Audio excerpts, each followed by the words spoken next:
Hey everyone, welcome back. So many of you have been asking about Stonehenge, and honestly, who can blame you? Right. This place is like Mystery Central. Been that way for what, like over 5,000 years? It's wild to think even with all the tech and stuff we have now, Stonehenge is still holding on to its secrets. So you ready to dive in? Absolutely. Yeah. And you know what gets me about Stonehenge is that it's not just some random pile of rocks. Oh yeah, definitely not. So it's like this massive puzzle box, and it's packed with ancient knowledge. I mean, even the simplest things about it are just mind-blowing. Yeah. We're talking about stones, some of them weighing, what, 25 tons? Yeah, 25 tons. And they were dragged almost 200 miles from these quarries. Wait, 200 miles? That's like driving from London to Manchester and back just to get one rock. Exactly. So how'd they even do that? What did the experts think? Did they like drag them, roll them? Maybe ancient levitation magic? Well, the podcast episode we're looking at today, they kind of leave the levitation part open. Uh-huh, fair enough. But for real, they talk about a few ideas. Rafts on rivers, sleds over land, even this whole system of rollers and levers. I mean, can you imagine? No way. The planning alone, without modern tools, it's just unbelievable. Totally, totally.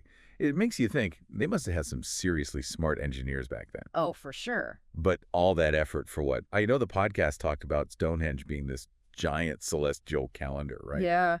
And it's not like just vaguely lined up with the sun or whatever. I mean, some of those stones are positioned so precisely, they mark the solstices and equinoxes. Really? Yeah, like on the summer solstice, the sun rises right over this one stone called the heel stone. It's like a beam of light shooting straight into the center of Stonehenge. Imagine that.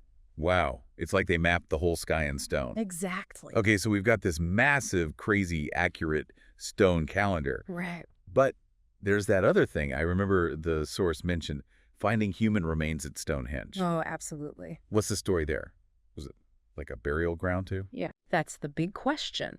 They've found these burial mounds and cremated remains near Stonehenge. Makes you think, right? Definitely. Maybe it wasn't just a calendar. Like, it could have been a super important place for their rituals, maybe something to do with death or the afterlife. So was it just a calendar?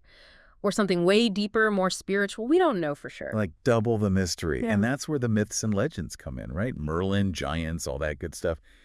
Does the podcast, does it actually say any of that's true?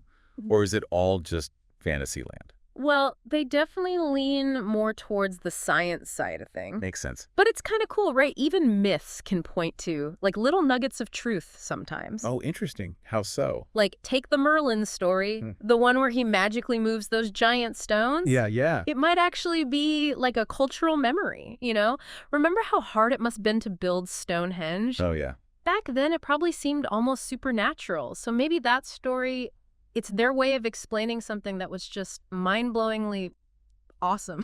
So even the myths, they can show us how these ancient people saw Stonehenge.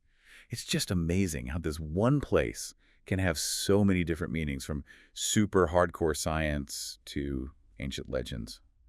What do you think? What's the coolest thing about Stonehenge? You know, for me, it's that we might never really solve it. Like, Stonehenge is this huge reminder that the past is powerful. It can pull us in, you know? And it can make us scratch our heads, make us realize there's some things we just might never understand. There will always be missing pieces, questions with no answers. And that's okay. Yeah, that's a really good point. It's almost more exciting to have those mysteries, you know? Right. It keeps us curious, even after thousands of years. And who knows, maybe someday someone will uncover something new, something that finally unlocks the secrets of Stonehenge.